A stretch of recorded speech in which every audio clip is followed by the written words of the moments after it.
और चलिए अब बढ़ेंगे अगली बड़ी खबर की ओर। डीजीएमओ लेवल की बातचीत से पहले पीएम आवास पर बड़ी बैठक। रक्षा मंत्री राजनाथ सिंह, एनएसए डोभाल मीटिंग में शामिल। सीडीएस के साथ तीनों सेनाध्यक्ष, रॉ चीफ और आईबी चीफ भी शामिल।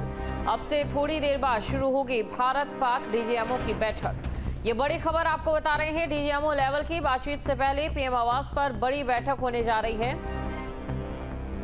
रक्षा मंत्री राजनाथ सिंह, सीडीएस के साथ तीनों सेनाध्यक्ष, रॉ चीफ और आईबी भी इस बैठक में। अब से थोड़ी देर बाद भारत और पाक के डीजीएमओ के बीच ये बातचीत शुरू हो जाएगी। रक्षा मंत्री राजनाथ सिंह, एनएसए डोभाल मीटिंग में शामिल। बड़ी खबर आपको बता रहे हैं, सीडीएस के साथ तीनों सेनाध्यक्ष, रॉ चीफ और आईबी चीफ भी शामिल।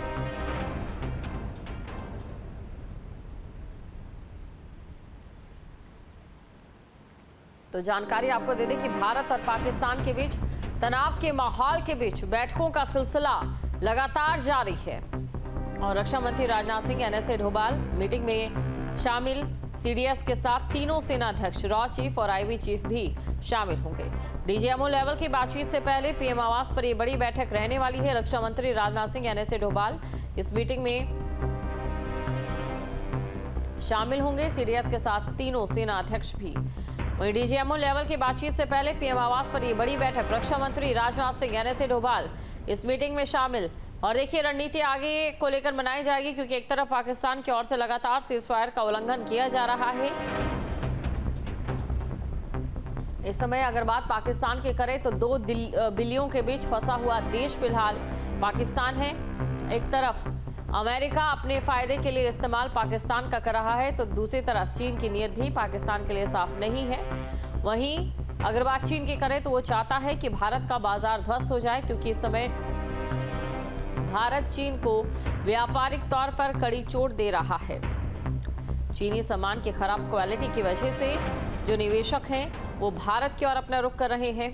भारत में रोजगार की संभावनाएं बढ़ रही हैं और ऐसे में चीन बेरोजगारी का दंश आने वाले दिनों में झेल सकता है। और इसीलिए चीन चाहता है कि ऐसी स्थितियां पड़ोसी देश के साथ बना ली जाए कि भारत कहीं ना कहीं भूल चूक में कोई ऐसा फैसला करे जो भारत की अर्थव्यवस्था को लगभग 20 वर्ष पहले लेकर जाए, जो आमतौर पर किसी भी युद्ध की स्थिति में होता है। ये बड़ी खबर आपको बता रहे हैं, जहां पर सीडीएस के साथ तीनों सेनाध्यक्ष, रॉ चीफ और आईबी चीफ भी शामिल हैं। डीजीएमओ लेवल की बातचीत से पहले पीएम आवास पर यह बड़ी बैठक। तो रक्षा मंत्री राजनाथ सिंह, एनएसए डोभाल मीटिंग में शामिल। ये बड़ी खबर आपको बता रहे, सीडीएस के साथ तीनों सेनाध्यक्ष, रॉ चीफ और आईबी चीफ भी शामिल हैं। तो डीजीएमओ लेवल की बातचीत से पहले रक्षा मंत्री राजनाथ सिंह, एनएसए डोभाल मीटिंग में शामिल। ये बड़ी खबर आपको बता रहे हैं, सीडीएस के साथ तीनों सेनाध्यक्ष, रॉ चीफ और आईबी चीफ भी शामिल हैं। तो डीजीएमओ लेवल की बातचीत से पहले पीएम आवास पर यह बड़ी बैठक। रक्षा मंत्री राजनाथ सिंह, एनएसए डोभाल मीटिंग में शामिल। पाकिस्तान की ओर से लगातार नापाक मंसूबों को अंजाम दिया जा रहा है।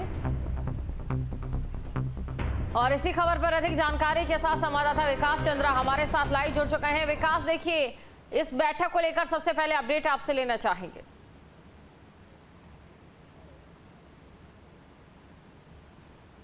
देखिए, प्रधानमंत्री आवास पर पिछले 1 घंटे से बैठक चल रही है। 1 घंटा 5 मिनट हो चुका है। इस बैठक में प्रधानमंत्री, रक्षा मंत्री, तीनों सेना के अध्यक्ष, सीडीएस, एनएसए और जितने खुफिया विभाग के अध्यक्ष हैं वो सभी इसमें हैं। पूरी कोर टीम यहाँ पर है और उच्च स्तरीय सुरक्षा बैठक है ये।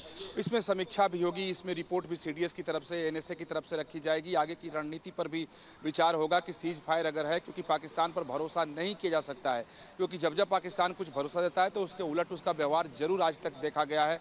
तो आगे की क्या स्थिति हो, क्या स्टेटस को मेंटेन रखा जाए, इसका मतलब ये है कि जिस तरीके से भारतीय सेना ने तैयारी की थी और पाकिस्तान का जवाब भारत की सेना की तरफ से दिया गया, तो क्या अभी उसी तरीके से सारी तैयारी रहे या फिर सेना पीछे हटे। बहुत सारे सवाल हैं, क्योंकि पाकिस्तान पर भरोसा नहीं किया जा सकता।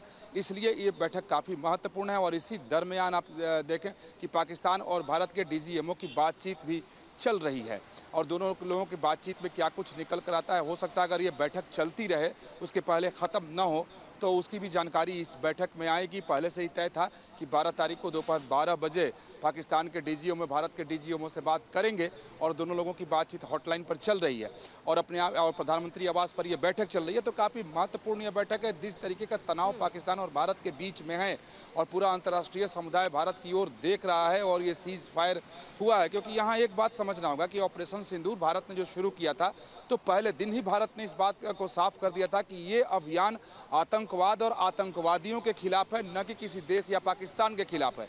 ये अलग की बात है कि वो सारे ठिकाने पाकिस्तान में थे और शुरू से पाकिस्तान भारत के खिलाफ आतंकवाद को प्रायोजित करता रहा है, अपने आतंकवादियों को प्रशिक्षण देता रहा है, उनकी ट्रेनिंग देता रहा, उनको भर्ती करता रहा है और वहाँ की जो फौज है वो पालती रही है।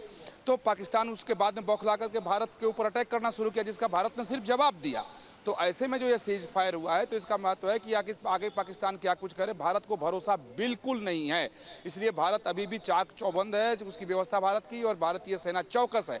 और इसमें ये बैठक तो कह सकते हैं कि ये समीक्षा बैठक भी है और आगे की रणनीति को लेकर के भी ये बैठक है।